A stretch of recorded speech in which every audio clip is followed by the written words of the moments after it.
ਖਣੀ, Ruby ਅਤੇ ਪੰਨੀ ਵਰਗੀਆਂ ਚੀਜ਼ਾਂ ਦਾ ਜਿਹੜਾ ਵਰਣਨ ਹੈ ਆਪਣੇ ਜੀਵਨ ਦੇ ਵਿੱਚ ਕੀਤਾ ਹੈ। ਰਤਨ ਅਤੇ ਉਪਰਤਨ ਵਰਗੇ ਸ਼ਬਦਾਂ ਦੀ ਵਰਤੋਂ ਲਗਾਤਾਰ ਕੀਤੀ ਹੈ। ਰਤਨ ਕੁਦਰਤ ਦੇ ਦੁਆਰਾ ਦਿੱਤਾ ਗਿਆ ਇੱਕ ਕੀਮਤੀ ਖਜ਼ਾਨਾ ਹੈ। ਮਨੁੱਖ ਪੁਰਾਤਨ ਸਮੇਂ ਤੋਂ ਹੀ ਰਤਨਾਂ ਦੇ ਵੱਲ ਖਿੱਚਿਆ ਗਿਆ ਹੈ। ਵਰਤਮਾਨ ਦੇ ਵਿੱਚ ਵੀ ਜਿਹੜਾ ਹੈ ਭਵਿੱਖ ਦੇ ਵਿੱਚ ਵੀ ਕਰੇਗਾ ਤੇ ਵਰਤਮਾਨ ਦੇ ਵਿੱਚ ਵੀ ਕਰ ਰਿਹਾ ਹੈ। ਰਤਨ ਖनिज ਕ੍ਰਿਸਟਲ ਤੇ ਇੱਕ ਟੁਕੜਾ ਹੈ ਜੋ ਕਿ ਆਮ ਤੌਰ ਤੇ ਜ਼ਮੀਨ ਤੋਂ ਕੱਢਿਆ ਜਾਂਦਾ ਹੈ। ਬਹੁਤ ਸਾਰੇ ਰਤਨ ਪਾਏ ਜਾਂਦੇ ਨੇ ਜਿਨ੍ਹਾਂ ਦੇ ਵਿੱਚ ਰੂਬੀ, ਹੀਰਾ, ਨੀਲਮ, ਪੰਨਾ, ਲਾਲ ਕਰੋਲ ਜਿਹੜੇ ਅਜਿਹੇ ਕਈ ਸਾਰੇ रत्न जुड़े ने ते हीरिया दे विचों जुड़ा है इन्हां ही दे विचों 9 रत्न भी काफ़ी ज़्यादा प्रसिद्ध है। ते हुण तेला है सवाल ये उठदा है कि किसी दे मन विच जुड़ा है हमेशा ये सवाल रहिंदा है कि रत्न ते उपरत्न जुड़े ने फायदेमंद हुंदे ने ते की जुड़े रत्न ने वो उपरत्न वर्गे ही जुड़े फायदेमंद हुंदे ने। ते इन्हां सारे सवालों का जवाब देने लई साडे नाल साडे खास गेस्ट जो कि एक एस्ट्रोलॉजर ने उन्होंने जुड़ चुके हैं। दस दे कि डॉक्टर दीपक उप्पल साडे नाल जुड़े हुए ने। डॉक्टर दीपक उप्पल स्वागत है तुहाडा इस खास शो दे विच सितारे दे विच। मेरा सब तो पहला सवाल तुहाडे तो ये रहेगा कि रत्न ते उपरत्न इन्हां दोनों दे विच फर्क की है? जो रत्न है ये ओरिजिनल है, जो जमीन के नीचे से निकलते हैं, नदियों के नीचे से निकलते हैं और इनकी खानें होती हैं। ये ओरिजिनल होते हैं, ये कांच के टुकड़े नहीं होते। और जो उपरत्न होते हैं वो एक हिसाब से इनकी डुप्लीकेसी है जिसको हाथ द्वारा बनाया जाता है। तो नेचुरली है कि दोनों के अंदर बहुत ज्यादा फर्क होगा। तो इसीलिए हम जहां तक हो सके ओरिजिनल जो स्टोन्स है हम उन्हीं को ही आगे रिकमेंड करते हैं। किन्ने किस्म के रत्न जोड़े ने ब्रह्मांड विच पाए जाते हैं? वैसे तकरीबन 84 रत्न हैं जिनको ज्यादा माना जाता है। हालांकि रत्न इससे भी ज्यादा तरह के पाए जाते हैं। इन 84 में से जो डेली मर्रा के हमारे जीवन में है वो तकरीबन 15-20 तरह के रत्न हैं जिनका हम ज्यादा उपयोग करते हैं। इनमें जो है सबसे पहले ये समझना जरूरी है कि हम रत्न क्यों डालें। जी। हमारी ब्रह्मांड के अंदर 9 जैसे ग्रह मानते हैं, उनमें से 7 ग्रह ब्रह्मांड के अंदर विचरण करते हैं, हमेशा मूवमेंट में रहते हैं। और 2 ग्रह जिनको राहु और केतु बोलते हैं ये छाया ग्रह है, इनका कोई अस्तित्व नहीं है इस दुनिया में। परंतु कुंडली अगर सबसे ज्यादा असर पाया जाता है तो इन्हीं राहु और केतु का ही असर पाया जाता है। इनमें से हम अपने दर्शकों को बताना चाहेंगे कि टोटल 12 राशियां होती हैं और इन 12 राशियों के जो मालिक ग्रह हैं वो अलग अलग होते हैं। सबसे पहले हमारे जीवन के अंदर जिस राशि का हम नाम लेते हैं वो है मेष राशि। इसको अंग्रेजी में एरीज भी बोलते हैं। और ये जो मंगल राशि है इसको क्या होता है, ये हमारे अंदर पावर देती है, रक्त का संचार है उसको ये निश्चित करती है। अगर किसी बॉडी के अंदर पावर होगी तो उसके ब्रेन में पावर होगी और तभी वो आदमी काम कर पाएगा। मैं बिल्कुल यही सवाल तुहाडे तो पूछना चाहती सी कि मनुखी जीवन में ये सारे रत्न जुड़े ने किस तरीके दे नाल प्रभावित करते हैं, किस तरीके दे नाल जोड़दा है जोड़ा एक मनुख दा जीवन है ते इस रत्न दे विच किस तरीके दे नाल तालमेल बैठता है? जी, मैं अपने दर्शकों को इन बातों को बिल्कुल टेक्निकली समझाना चाहता हूँ। जी। बहुत से लोग ये पूछते हैं कि हमने नीलम धारण कर लिया और रातों रात कोई चमत्कार हो जाएगा, सुबह ढल के हम भाग लग जाए। ऐसा नहीं है। जब भी हम नीलम को धारण करते हैं, नीलम को धारण करने के बाद हमने अपने फिंगर में उसको डाला, हमारी बॉडी के अंदर वेन्स, नर्व्स चलती हैं और उनमें चलता है ब्लड सर्कुलेशन। तो क्या होता है कि जब रत्न धारण करने के बाद ये सूर्य से रश्मियां, जो सूर्य की रश्मि है, किरणें, उनके साथ उस रत्न का केमिकल रिएक्शन होता है। और वो जो केमिकल रिएक्शन है वो नर्व्स के थ्रू, ब्लड के थ्रू हमारे ब्रेन में जाके एक्ट कर और फिर धीरे धीरे धीरे धीरे वो जो रत्न के साथ लिंक्ड जो पावर्स है वो ब्रेन में वर्क करना शुरू करती है। ब्रेन की सोचने की क्षमता बढ़ जाती है और वो ज्यादा पॉजिटिव वे से कार्य करता है और डेफिनेटली जब हम ज्यादा पॉजिटिव वे से कार्य करेंगे उसके रिजल्ट बहुत अच्छे होंगे, इसीलिए हम रत्न धारण करते हैं। जी बिल्कुल। ਤੇ ਕਿੰਨੀਆਂ ਕਿਸਮਾਂ ਦੀਆਂ ਜਿਹੜੀਆਂ ਰਾਸ਼ੀਆਂ ਨੇ ਹੁੰਦੀਆਂ ਨੇ ਲੋਕਾਂ ਦੇ ਜਿਹੜੇ ਜਿਹੜੇ ਰਾਸ਼ੀ ਆਪਾਂ ਸੁਣਦੇ ਆਨੇ ਆ ਕਿ ਮੇਸ਼ ਰਾਸ਼ੀ ਹੈ, ਤਨੂ ਰਾਸ਼ੀ है, किन्नी कुल राशियां ਹੁੰਦੀਆਂ ਨੇ? टोटल 12 राशियां होती हैं, जिसमें मेष है, वृष है, मिथुन है, कर्क है, सिंह राशि है, उसके बाद कन्या है, फिर तुला है, तुला के बाद वृश्चिक है, उसके बाद धनु है, उसके बाद जो है हमारी मकर राशि है, मकर के बाद कुंभ और कुंभ से के बाद आखिरी मीन राशि। इसी के साथ मैं बताऊंगा कि जो मेष राशि का हमने बताया कि ये मंगल ग्रह के साथ लिंक्ड है जी। इसी तरह वृष राशि है जिसको हम वृषभ भी बोलते हैं, ये शुक्र ग्रह के साथ लिंक्ड है। अब शुक्र ग्रह क्या है? अगर शुक्र हमारे जीवन में नहीं, इसका मतलब हमारे जीवन में वैभव नहीं, इसका मतलब इस हमारे जीवन में खुशियां नहीं है, अच्छा भोजन नहीं है, अच्छे वस्त्र नहीं है, अच्छी पत्नी नहीं है, तो शुक्र के अच्छा घर नहीं है, घर में अच्छी अच्छी जो चीजें हैं वो नहीं है। इसलिए हमें शुक्र को बेटर करने के लिए हम हीरे को था, तो डायमंड इसका प्रमुख। जी बिल्कुल। ते राशियां दे जुड़े मुख्य शासक ने किस ग्रह ਨੂੰ ਮੰਨਿਆ ਜਾਂਦਾ है?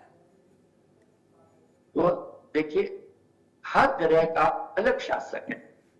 जैसे कि मैंने आपको बताया कि एरीज में जो मेष है उसका मंगल है, इसके बाद जो उनसे हमारे वृषभ आती है उसका शुक्र है, इसके बाद जो हमारी मिथुन है वो बुध ग्रह के साथ लिंक्ड है, उसका मालिक बुध है।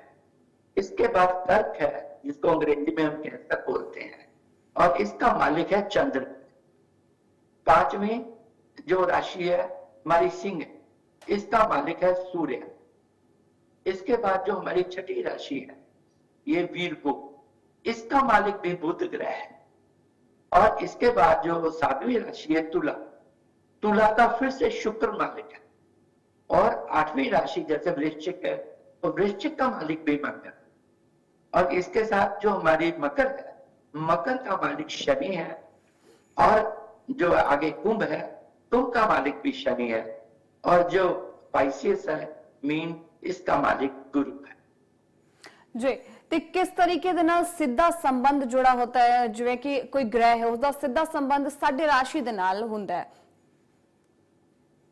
जी कुंडली में जो प्रमुख जिसे लोग राशि बोलते हैं हम उसे लगन बोलते हैं। ये जो पहले घर के अंदर जो होता है ये होता है लगन। लगन में जो अंक लिखा है, एग्जाम्पल के तौर पे एक अंक लिखा है तो वो मेष लगन कहते हैं। अब क्या है कि वो जो पहला घर है वो सभी सारे घरों के ऊपर गवर्न करता है। उसकी जो दृष्टि है वो प्रमुख दृष्टियां 5वें घर, 7वें घर और नवम भाव में, 9वें घर में उसमें बोलते। और वहां पे जो भी ग्रह है उनका उनके ऊपर दृष्टि पड़ने से 2 ग्रहों का आगे सहयोग बन जाता है। जी बिल्कुल। ਤੇ ਕਿਸ ਤਰੀਕੇ ਦੇ ਨਾਲ, ਜਿਵੇਂ ਕਿ ਆਪਾਂ ਕਈ ਵਾਰੀ ਸੁਣਿਆ ਹੈ ਕਿ ਜਿਹੜਾ ਨਾਮ ਹੁੰਦਾ ਹੈ ਨਾ ਇੱਕ ਬੱਚੇ ਦਾ, ਉਹ ਉਸੇ ਦੇ ਰਾਸ਼ੀ, ਜਿਹੜੀ ਰਾਸ਼ੀ ਉਸ ਬੱਚੇ ਦੀ ਹੈਗੀ ਹੈ ਉਸੇ ਰਾਸ਼ੀ ਦੇ ਅਨੁਸਾਰ ਹੀ ਜਿਹੜਾ ਬੱਚੇ ਦਾ ਨਾਮਕਰਨ ਕਰਨਾ ਚਾਹੀਦਾ ਹੈ। ਕੀ ਇਸ ਦੇ ਵਿੱਚ ਜਿਹੜਾ ਹੈ ਟੈਕਨੀਕਲ ਟਰਮ ਜਾਂ ਫਿਰ ਜੋਤਿਸ਼ ਸ਼ਾਸਤਰ ਦੇ ਵਿੱਚ ਇਸ ਦੇ ਬਾਰੇ ਕੀ ਮਹੱਤਤਾ ਦੱਸੀ ਗਈ ਹੈ ਤੇ ਕੀ ਹੋਵੇਗਾ ਜੇਕਰ ਕਿਸੇ ਬੱਚੇ ਦੀ ਰਾਸ਼ੀ ਮੇਸ਼ ਰਾਸ਼ੀ ਹੋਵੇ ਅਤੇ ਜਿਹੜਾ ਨਾਮ ਹੈ ਉਹ ਮੇਸ਼ ਰਾਸ਼ੀ ਦੇ ਹਿਸਾਬ ਦੇ ਨਾਲ ਨਾ ਰੱਖਿਆ ਜਾਵੇਗਾ? ऐसा है, नाम एक वो चीज है जिसके किसी का नाम रमेश रख दिया, राजेश रख दिया तो सारी उम्र वही नाम पर चलित होते हैं। बहुत बार देखा गया कि घर में हम प्यार में कोई और नाम रख देते हैं और जो समाज के तौर पे जिसका नाम दिया जाता है वो नाम हमारा अलग होता है। निस्संदेह बिना शक जो नाम रखा जाता है अगर हम उसको लगन के हिसाब से रखेंगे तो उस इंसान का जीवन बेहतर होगा। जनरली लोग है वो नाम उसके साथ रिलेटेड नहीं रखते, लगन के हिसाब से नहीं रखते। जो हमारी कुंडली की राशि होती है, राशि सेम भी हो सकती है और अलग भी। अगर लगन के अंदर चंद्र ग्रह आ गया तो लगन भी सेम होगा और राशि भी सेम होगी। अगर यही चंद्र ग्रह किसी और जगह पे है, मान लीजिए पंचम में है, तो फिर आदमी का लगन अलग हो जाए और उसकी राशि अलग से हो जाएगी। ठीक। ਤੇ ਕਈ ਵਾਰੀ ਅਜਿਹਾ ਵੀ ਨਾ ਸੁਣਨ ਨੂੰ ਮਿਲਦਾ ਹੈ ਕਿ ਜੇਕਰ ਕਿਸੇ ਬੱਚੇ ਦਾ ਨਾਮ ਕਿਸੇ ਹੋਰ ਰਾਸ਼ੀ ਦੇ ਨਾਲ ਰੱਖਾ ਗਿਆ ਹੈ ਤੇ ਜਦੋਂ ਉਸ ਲੜਕੇ ਦਾ ਜਾਂ ਫਿਰ ਲੜਕੀ ਦਾ ਵਿਆਹ ਹੋਏਗਾ ਤਾਂ ਉਸੇ ਨਾਮ ਦੇ ਨਾਲ ਇੱਕ ਹੋਰ ਨਾਮ ਰੱਖ ਲਿਆ ਜਾਂਦਾ ਹੈ ਕਿ ਵਿਆਹ ਜਿਹੜਾ ਹੈ ਉਸ ਰਾਸ਼ੀ ਦੇ ਨਾਲ ਹੀ ਹੋਣਾ ਚਾਹੀਦਾ ਹੈ। ਕੀ ਅਜਿਹੀਆਂ ਕੋਈ ਚੀਜ਼ਾਂ ਨੇ ਇਸ ਤਰੀਕੇ ਦੀ ਵੀ ਜੋਤਿਸ਼ ਸ਼ਾਸਤਰ ਦੇ ਵਿੱਚ ਲਿਖਿਆ ਗਿਆ ਹੈ ਕਿ ਜੇਕਰ ਪਹਿਲਾ ਨਾਮਕਰਨ ਨਹੀਂ ਹੋਇਆ ਤਾਂ ਵਿਆਹ ਜਿਹੜਾ ਹੈ ਤੁਸੀਂ ਉਸ ਰਾਸ਼ੀ ਦੇ ਨਾਲ ਕਰ ਦਿਓ? ऐसा है मैम कि जनरली लड़कियों का नाम ही विवाह के समय में बदला, लड़कों का नाम विवाह के समय में नहीं बदला था। अच्छा। पर कुछ लोग किसी नाम को उनको सुंदर लगा, उन्होंने रख लिया। अब अगर इत्तेफाक से उस लड़की के वो ग्रह दशा के अनुकूल है तो कोई फर्क नहीं पड़ेगा। अगर उस ग्रह दशा के अनुकूल नहीं है और हमने और नाम रख दिया, निस्संदेह उस लड़की के जीवन के अंदर फर्क आएगा। जितनी तरक्की उसे करनी चाहिए उतनी नहीं हो।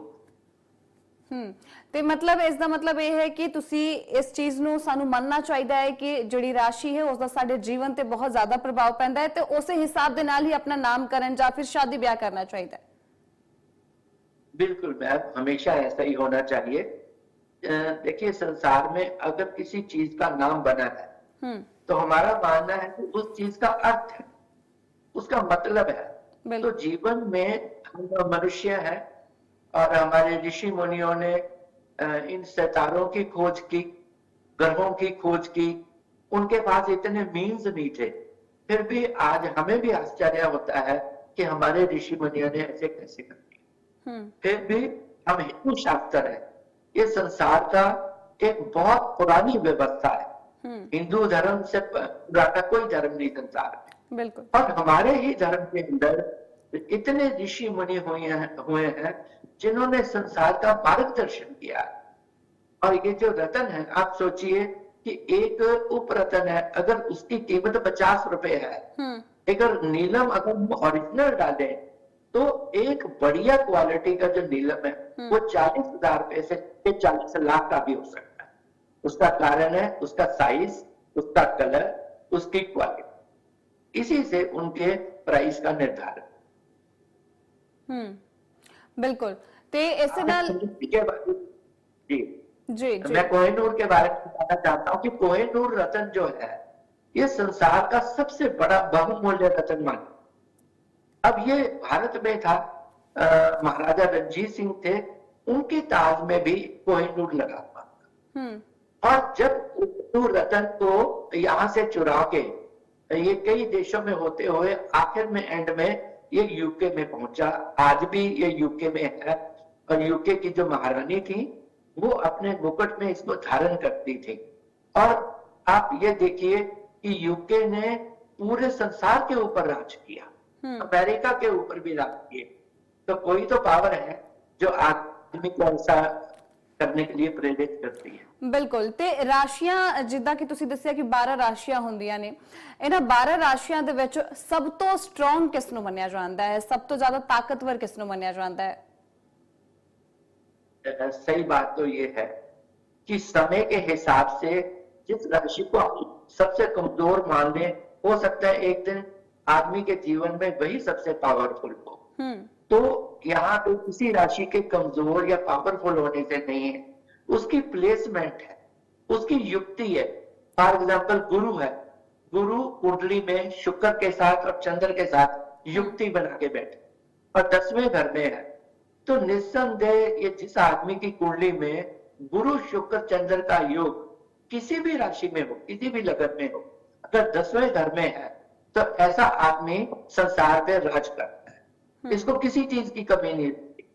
तो जो ये युक्तियां बनती हैं, जैसे मंगल है, मंगल की युक्ति हम चंद्र के साथ करते हैं, तो ये मंगल चंद्र योग बन गया। अब मंगल चंद्र योग लोगों के है, वो उसे लाभ भी पहुंचाता है और इनडायरेक्टली नुकसान भी पहुंचाता है।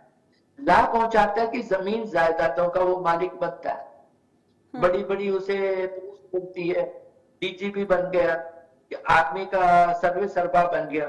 और नुकसान क्या है, जिन लोगों की कुंडली में मंगल चंद्र का योग है अगर वो बीमार पड़ गए तो वो दवाइयों के सहारे रह जाएंगे। जी। और आम जिंदगी में लोग शराब पीने लग जाते हैं, ऐसे लोग, और शराब का अत्यधिक सेवन करते हैं।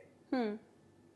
बिल्कुल। ਤੇ तो इसीलिए ਡਾਕਟਰ ਦੀਪਕ ਇੱਕ ਚੀਜ਼ ਹੋਰ ਕਿ ਮੰਨ ਲਓ ਕਿ ਜੇਕਰ ਕਿਸੇ ਬੱਚੇ ਦਾ ਜਿਹੜਾ ਹੈ ਨਾਮਕਰਨ ਉਸਦੇ ਰਾਸ਼ੀ ਦੇ ਹਿਸਾਬ ਦੇ ਨਾਲ ਨਹੀਂ ਹੋਇਆ ਤੇ ਉਸਦੇ ਜੀਵਨ ਦੇ ਵਿੱਚ ਜਿਸ ਤਰੀਕੇ ਦੇ ਨਾਲ ਤੁਸੀਂ ਕਿਹਾ ਕਿ ਰਾਸ਼ੀ ਦੇ ਆਕਾਰ ਅਨੁਸਾਰ ਅਸੀਂ ਆਪਾਂ ਕੰਮ ਨਹੀਂ ਕਰਦੇ ਆ ਤਾਂ ਮੁਸ਼ਕਿਲਾਂ ਜਿਹੜੀਆਂ ਨੇ ਦੇਖਣ ਨੂੰ ਮਿਲਦੀਆਂ ਨੇ ਜੀਵਨ ਦੇ ਵਿੱਚ ਤੇ ਹੁਣ ਜਿਹੜਾ ਹੈ ਉਪਾਅ ਕੀ ਹੋ ਸਕਦਾ ਹੈ ਕਿ ਬੱਚੇ ਦਾ ਨਾਮਕਰਨ ਰਾਸ਼ੀ ਦੇ ਨਾਲ ਨਹੀਂ ਹੋਇਆ ਲੇਕਿਨ ਉਸਦਾ ਨਾਮ ਹਰ ਜਗ੍ਹਾ ਤੇ ਉਹੀ ਚੱਲ ਰਿਹਾ ਹੈ ਹੁਣ ਕਾਫੀ ਸਮੇਂ ਤੋਂ ਤੇ ਮੁਸ਼ਕਿਲਾਂ ਉਸ ਨੂੰ ਸਾਹਮਣਾ ਮੁਸ਼ਕਿਲਾਂ ਦਾ ਕਰਨਾ ਪੈ ਰਿਹਾ ਹੈ ਜੀਵਨ ਦੇ ਵਿੱਚ समाधान की हो सकता है वो बच्चा जोड़ा है हुन की कर सकता है इसके लिए?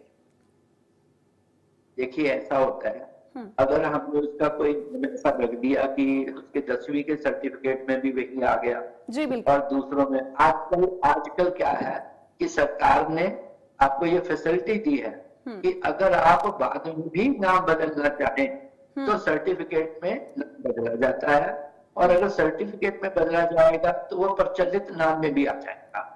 तो अगर सपोज वो बदला ही नहीं गया, हाँ क्योंकि तो काफी ज्यादा जो समस्यावां ने ना नाम रख देते हैं। बिल्कुल जी काफी ज्यादा क्योंकि जिद्दां तुसी कह रहे हो कि सर्टिफिकेट ते नाम बदलिया तो जा सकता है पर दिक्कत हुन लोकां नूं ये आंदी है कि बहुत ज्यादा प्रोसेस बहुत ज्यादा मुश्किल है, पैसे बहुत ज्यादा लगते हैं, समा बहुत ज्यादा लगता है ते लोग की जिहड़े ने इन्ना खज्जल खुआर नहीं होना चाहुंदे ने ते सोचदे ने कि नहीं जिहड़ा नाम चल रहा उही चलन दिंदे आ। हुन उन्हां व्यक्तियां दे लई की सॉल्यूशन है तुहाडे कोल? उसमें ये है कि हम घर में बच्चे का एक उपनाम रख देते हैं, कुछ ज्यादातर उसको उपनाम से पुकारा जाता है। इससे क्या है, उसका जो प्रथम नाम उन्होंने रखा गलती से गलत रखा सही रखा वो एक गलत बात है, पर अगर उपनाम रखेंगे हम तो वो उपनाम ही प्रचलित हो जाएगा और उस लड़के को उस बच्चे को नुकसान बहुत कम हो जाएगा क्योंकि वो उसका प्रचलित जो है वो उपनाम से वो जाना जाता है। अच्छा ठीक है बहुत ਤੇ ਇਸ ਦੇ ਨਾਲ ਹੀ ਜੁੜੀਆਂ ਹੁਣ ਗ੍ਰਹਿ ਨੇ ਕਿ ਗ੍ਰਹਾਂ ਨੂੰ ਦੇਖ ਕੇ ਪਤਾ ਲਗਾਇਆ ਜਾ ਸਕਦਾ ਹੈ ਕਿ ਬੱਚੇ ਦੇ ਜੀਵਨ ਦੇ ਵਿੱਚ ਕੀ ਅੱਗੇ ਆ ਜਿਹੜਾ ਹੁਣ ਤੱਕ ਚੱਲ ਰਿਹਾ ਉਹ ਅਲੱਗ ਤੇ ਆਉਣ ਵਾਲੇ ਫਿਊਚਰ ਦੇ ਵਿੱਚ ਕੀ ਕੁਝ ਜਿਹੜੀਆਂ ਉਸ ਨੂੰ ਸਮੱਸਿਆਵਾਂ ਦਾ ਸਾਹਮਣਾ ਕਰਨਾ ਪੈ ਸਕਦਾ ਕਿਉਂਕਿ ਕਈ ਵਾਰੀ ਇਦਾਂ ਦੇਖਿਆ ਗਿਆ ਹੈ ਕਿ ਦੇਖ ਕੇ ਜਿਹੜਾ ਹੈ ਉਸਦੇ ਜੋਤਿਸ਼ ਜਿਹੜੇ ਨੇ ਉਸਦੇ ਗ੍ਰਹਿ ਨੂੰ ਦੇਖ ਕੇ ਜੋ ਰਾਸ਼ੀ ਨੂੰ ਦੇਖ ਕੇ ਕਹਿ ਦਿੰਦੇ ਨੇ ਕਿ ਤੇਰੇ ਜੀਵਨ ਦੇ ਵਿੱਚ ਇਹ ਜਿਹੜੀਆਂ ਮੁਸ਼ਕਲਾਂ ਨੇ ਆਉਣ ਵਾਲੀਆਂ ਨੇ ਤਾਂ ਉਸਦਾ ਨਿਵਾਰਨ ਉਹਨਾਂ ਨੇ ਪਹਿਲਾਂ ਹੀ ਦੱਸਤਾ कि आ चीज करना तो शुरू कर दे ठीक हो जाएगा। जी बिल्कुल फर्क पड़ता है। हम आपको सिर्फ 2 दिन पहले की बात बता रहे हैं। एक हमारे क्लाइंट है, उनकी हम कुंडली देखी। जब कुंडली देखी हमने, वो लेडी की कुंडली थी, उसके पंचम भाव में मंगल और राहु का योग था। अब पंचम भाव जो वो डायरेक्टली उसके बच्चे से रिलेटेड, हुआ क्या कि अब उसका एकादश भाव में 5 ग्रह थे। मैंने जब उसका अच्छी तरह अवलोकन किया तो मैंने उस लड़की को बोला कि भी बात ये है, आपको इस बच्चे को सड़क पे खुला ही नहीं छोड़ देना। कई माँ बाप क्या करते हैं कि बच्चा साइकिल चलाने लगता है तो बाहर जो गली होती है वो कहते हैं तो गली से चला है। तो मैंने उनको बोला ऐसी गलती मत करें, इस बच्चे को नुकसान हो जाए। तो मुझे उस लड़की ने बताया कि सर थोड़े दिन पहले एक कार दे नीचे आ गया सी, एक कार दे नीचे आ गए बच्चे। ऐसा मतलब यह है कि जेडे ग्रह है वो समय के उत्ते अपना असर जरूर दिखाते हैं। अभी भी क्या है कि अगर जैसे मंगल और राहु का मैंने जिक्र किया, एक तो ऐसे बच्चे ना ज्यादा जिद्दी होते, वो बात नहीं सुनते बिल्कुल भी। माँ बाप है उनके लिए वो एक प्रॉब्लम बन जाते हैं। अब हम क्या करें, तो वहां पे हम उस पे गुरु के जो है राशि उसका असर बढ़ाए। अगर गुरु की राशि वो हमारे ज्ञान को बढ़ाती है, बुद्धि को, हमारा बुद्ध है हमारी बुद्धि को बढ़ाता है, ताकि उस बच्चे में जो बुद्धि काम नहीं कर रही वो काम करने लगते। अगर आदमी सही डायरेक्शन में सोचेगा तो निस्संदेह उसके पॉजिटिव रिजल्ट मिलेंगे, अच्छे रिजल्ट मिलेंगे।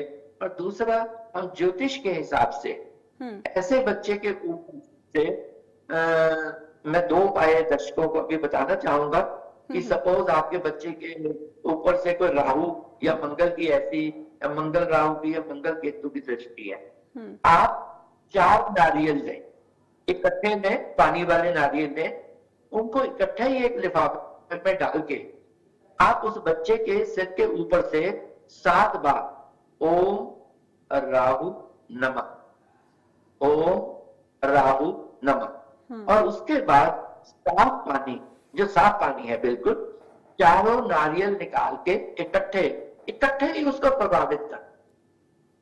इससे उस बच्चे के ऊपर राहु की जो नेगेटिव दृष्टि है निस्संदेह वो कम होगी। और परंतु हम एक ही बार में ऐसा करके ना सोच लें कि हमने सारी लाइफ का कर दिया। ऐसे बच्चे के ऊपर से अगर हम पूर्णमासी को 400 ग्राम मोटा धनिया, जिसका हम मसाला बनाते हैं, इसके ऊपर से मार के उसको साफ पानी की नदी में बहाएं, ये जो होगा सिर्फ पूर्णमासी को। निस्संदेह यही राहु जो नेगेटिव चल रहा है ये पॉजिटिव चलना स्टार्ट कर देगा।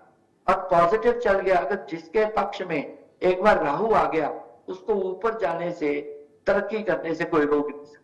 ਤੇ ਅਜਿਹਾ ਵੀ ਦੇਖਿਆ ਜਾਂਦਾ ਹੈ, ਜਿੱਦਾਂ ਤੁਸੀਂ ਕਿਹਾ ਕਿ ਜੇਕਰ ਕਿਸੇ ਦੇ ਪੱਛ ਦੇ ਵਿੱਚ ਰਾਹੂ ਆ ਗਿਆ ਤਾਂ ਤਰੱਕੀ ਕਰਨ ਤੋਂ ਰੋਕਿਆ ਨਹੀਂ ਜਾ ਸਕਦਾ। ਸ਼ਨੀ ਗ੍ਰਹਿ ਆਪਣੇ ਆਪ ਦੇ ਵਿੱਚ ਬਹੁਤ ਵੱਡਾ ਗ੍ਰਹਿ ਮੰਨਿਆ ਜਾਂਦਾ ਹੈ ਤੇ ਕਿਹਾ ਜਾਂਦਾ ਹੈ ਕਿ ਸ਼ਨੀ ਦੀ ਕੋਈ ਦ੍ਰਿਸ਼ਟੀ ਨਹੀਂ ਪੜਨੀ ਚਾਹੀਦੀ ਹੈ ਲੋਕਾਂ ਦੇ ਉੱਪਰ। ਇਸ ਦਾ ਕੀ ਕਨੈਕਸ਼ਨ ਹੈ, ਕਿਉਂ ਅਜਿਹਾ ਕਿਹਾ ਜਾਂਦਾ ਹੈ ਕਿ ਸ਼ਨੀ ਦੀ ਜਿਹੜੀ ਕੋਈ ਦ੍ਰਿਸ਼ਟੀ ਹੈ ਨਹੀਂ ਪੜਨੀ ਚਾਹੀਦੀ ਹੈ? जी मैडम, ऐसा है, शनि एक बहुत पावरफुल ग्रह है।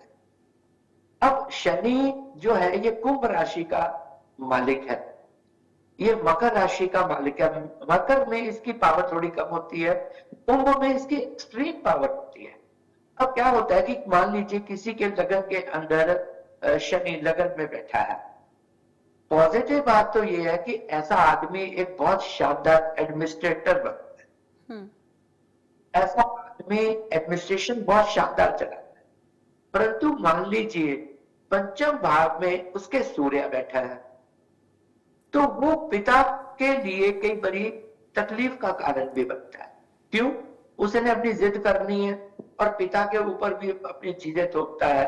तो इसलिए जो हम ये मानते हैं कि जैसे शनि है, अब शनि से मैं ये दर्शकों को बताना चाहूंगा कि इससे डरने की, घबराने की कोई जरूरत नहीं है। अगर डरना है, घबराना है तो अपने कर्मों से। शनि सिर्फ आपको फल देगा। अगर आप बुरे कर्म करेंगे, निस्संदेह शनि आपको उसका रिजल्ट जो है बुरा देगा, आपको कई तरह की सजा मिल सकती है।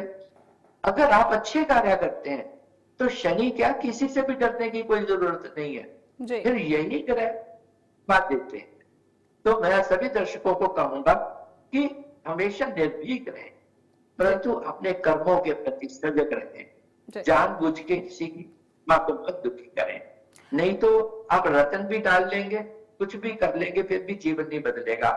कर्मों को बदलना बहुत जरूरी है। बिल्कुल, बहुत बहुत शुक्रिया डॉक्टर दीपक ਤੁਹਾਡਾ ਇਹ ਸਾਰੀ ਜਾਣਕਾਰੀ ਦੇ ਲਈ। ਕਰਮਾਂ ਨੂੰ ਬਦਲਣਾ ਬਹੁਤ ਜ਼ਿਆਦਾ ਜ਼ਰੂਰੀ ਹੈ। ਜਿਸ ਤਰੀਕੇ ਦੇ ਨਾਲ ਡਾਕਟਰ ਦੀਪਕ ਨੇ ਕਿਹਾ ਕਿ ਜੇਕਰ ਤੁਹਾਡੇ ਕਰਮ ਠੀਕ ਨਹੀਂ ਤੇ ਤੁਹਾਡੇ ਗ੍ਰਹਿ ਵੀ ਠੀਕ ਹੋ ਜਾਣਗੇ, ਸਮਾਂ ਲੱਗੇਗਾ, ਪਰ ਕਰਮ ਠੀਕ ਕਰੋ।